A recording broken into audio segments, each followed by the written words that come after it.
안녕하세요.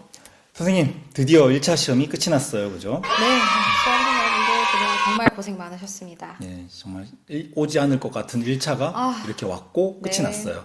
이제 여러분들 오늘 복장을 보시기 알겠지만 여러분들에게 오늘 임용시험 2차에 대해서 선생님들께 한번 말씀을 드리고 싶어요. 네. 2차 시험에는 어떤 영역들이 있는지, 그 영역들은 어떤 자료들을 보아야 하는지, 그리고 만약에 스터디원들을 구해서 스터디를 한다면 어떻게 스터디원들과 그 자료, 그 활동들을 해보는 것이 좋은지에 대해서 선생님들께 말씀드리도록 하겠습니다. 자, 본격적으로 내용을 들어가기 전에 여러분들 각 시도별로 내가 응시한 지역의 지역 교육청의 공고문을 보셔야 돼요. 네. 공고문 아직 안 나왔잖아요. 그렇죠? 네. 2020학년도 1차 합격자 및 2차 시험에 대한 안내 공고문은 아직 나오지 않았어요.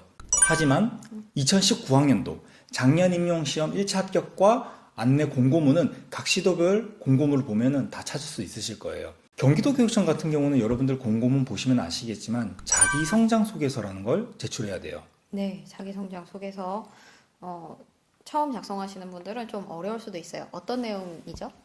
자기 성장 소개서는 그야말로 교육관이나 철학 간단하게 쓰는 건데 각 문항당 4문항인데 이 600자 이내로 서술을 하라고 되어 있어요. 이 내용은 제출하면 끝인가요? 아니죠. 이 내용이 나중에 면접에서 추가 질문으로 나올 수 있는 가능성이 있습니다. 맞아요. 선생님 말씀대로 경기도교육청 같은 경우는 심층 면접, 집단 토의가 아닌 개별 심층 면접에서 총 5개의 문항을 묻게 되어 있어요. 구상형 문항 2문제, 즉답형 문항 2문제, 그리고 추가 질의가 하나가 있는데 이 문제가 자기 성장 소개서에서 나올 수도 있어요. 물론 네. 아닐 수도 있지만 그렇기 때문에 자기 성장 소개서의 내용들을 내가 잘 알고 있는 내용들, 내가 잘 숙지하고 있는 내용들을 쓰는 것이 중요하겠죠. 이 내용이 맞고 틀리고의 내용보다는 그냥 네. 내 자신의 생각을 밝히는 거기 때문에 맞습니다. 너무 부담 갖지 않으셔도 될 것 같아요. 2차에서 크게 2가지 영역으로 나눌 수 있어요. 2차 네. 시험은 수업을 얼마나 잘하느냐, 음, 이 신규 선생님 수업을 얼마나 잘하느냐를 보는 것과 네. 하나 더, 이 선생님의 교직 적성을 평가하기 위한 면접을 치르게 되어 있어요. 같은 날을 치르는 건 아니에요. 네. 한 날은 수업 능력을 평가하고요. 다른 한 날은 적성이 얼마나 맞는지 교직 적성 면접 평가를 치르게 됩니다. 네. 먼저 수업을 얼마나 잘하나를 평가하는 내용들, 어떤 내용들이 있죠? 수업 능력을 평가하는 내용에는 크게 3가지로 나눌 수가 있죠. 3가지. 네, 첫 번째는 지도안이에요. 이 지도안은 작성을 하는 시도도 있고 작성을 하지 않는 시도도 있어요. 그리고 2번째로는 수업 시연입니다. 수업 시연은 모든 도에서 시행하고 있고 마지막으로 경기도만 시행하고 있는 수업 나눔이 있어요. 맞아요. 선생님 말씀하신 대로 3가지 지도안, 수업 지도안을 얼마나 잘 쓰느냐. 둘째, 수업 실현.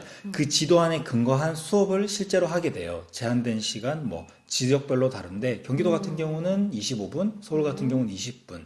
제한된 시간 이내에 수업 실현을 하게 되고요. 네. 그리고 마지막 하나 더 수업 나눔이라고 경기도만 유일하게 시행하는데 내가 했던 수업에 대한 성찰, 수업에 대한 반성이며 수업에서 잘 된 점, 안 된 점 이런 내용들을 평가하게 되는 내용이 있습니다. 네.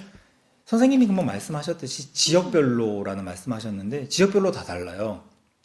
지도안을 안 쓰는 지역도 있어요. 예를 들어서 경기도 같은 경우는 지도안을 쓰지 않아요. 네, 경기도는 지도안을 쓰지 않았습니다. 그렇죠. 그 대신 수업 나눔이라는 걸 또 경기도는 하게 되고요. 서울 같은 경우는 지도안도 쓰고 그리고 실현을 하는데 수업 나눔을 또 하지 않죠. 따라서 그에 따른 점수 배점도 다른데요. 서울 같은 경우는 지도안이 15점, 네. 수업 실현이 45점 이렇게 되고요. 경기도 같은 경우는 수업 실현이 30점, 수업 나눔이 30점.